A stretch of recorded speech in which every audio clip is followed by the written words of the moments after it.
Bit of a long one today, but I give you my word as both a gentleman and a lady. It's well worth your time.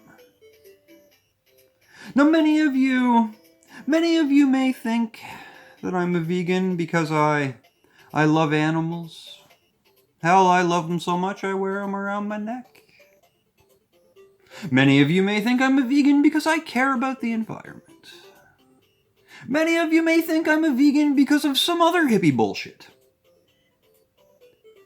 But the truth, the dark truth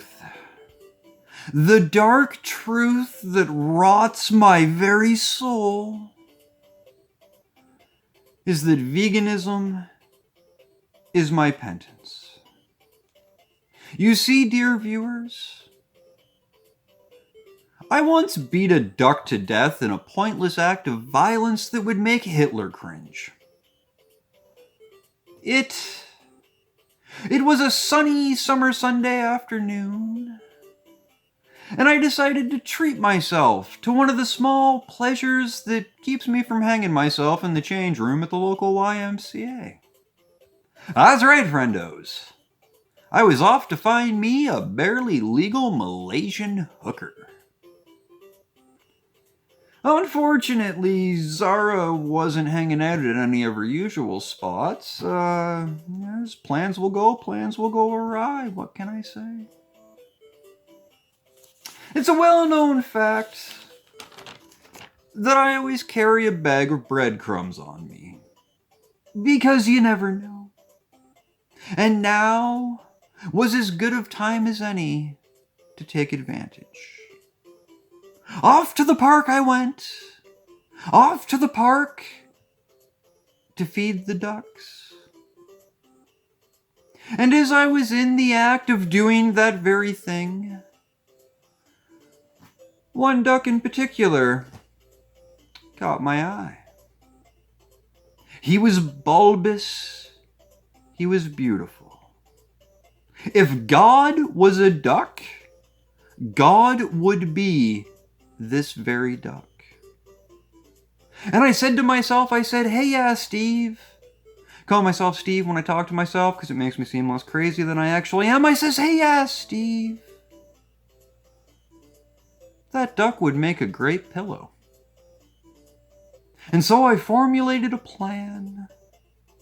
First, I took my jacket off. Next, I began to throw the breadcrumbs with less vigor. They landed closer to my persons, but not so close that the duck would realize what I was doing. And when the bulbous beauty was close enough, I grabbed my jacket, I pounced, and I missed. I looked up to find myself face to face with the duck. Hey, you! I said, slightly embarrassed. Quack, he said, before backhanding me with his wing. Hey, man, I thought we were friends. Quack, he replied. And he bit me. So I kicked him. Hard. Kicked him with my steel toe right under his beak. And his head snapped back. And he stumbled, recovered, brushed himself off. Quack! You want a piece of me? I yelled. Bring it, bitch! A hurricane of feathers leapt towards me. I grabbed my jacket, wrapped it around the psychopathic creature, and fell on top of it. After a brief struggle, the duck gave in, and I tucked it under my arm and ran home. Humanely killing a duck is surprisingly harder than you might think. Especially when the duck in question doesn't want to be killed. Another struggle ensued when I freed him from my jacket. A struggle which ended when I grabbed the little Batard by the neck and began to swing him over my head like a cowboy with a lasso. Round and round he went until I tripped over my own feet, causing me to lose my grip, and he bounced off my fridge. Now, if you didn't think a duck could dent a fridge, you've never thrown a duck at a fridge. I glared at him menacingly. His legs twitched. "Quack," he mumbled sadly. "Why won't you die?" I cried, and I pounced again. Now, I am by no means a stupid man, so you can imagine my surprise upon realizing, mid-pounce, that the duck was playing possum. We collided mid-air and fell to the ground in what can only be described as a clusterfuck of chaos. And I punched him in the gizzard and he went for my eyes, and I tore at his wings and he bit off my left testicle, and I flung him against the stove and he broke a set of dishes over my head. My teacups! Quack!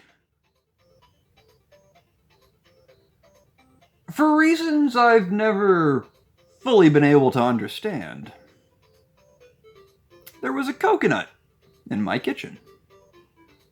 I grabbed it, and I pounced yet again, and this time I struck true. "Die, die, die!" I screamed as the coconut bounced off his head. Smack! Quack! Smack! Quack! Smack! Quack! Exhausted, I rolled off the duck and struggled to catch my breath. The duck, its body bruised, its wings broken, gave me a look that said, "Why?" "This," I said, taking a knife from the utensil drawer, "this ends now." The list of things you don't want your roommate to walk in on you doing probably doesn't include brutally murdering a duck. Mine didn't either, until that day. Now, since that day, a lot of time has passed. The tortured cries of the duck still haunt my dreams.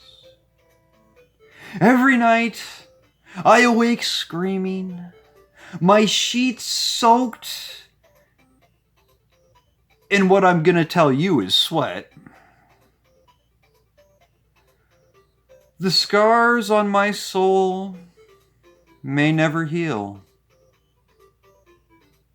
and I may never eat meat again. But I must admit, it's a damn fine pillow.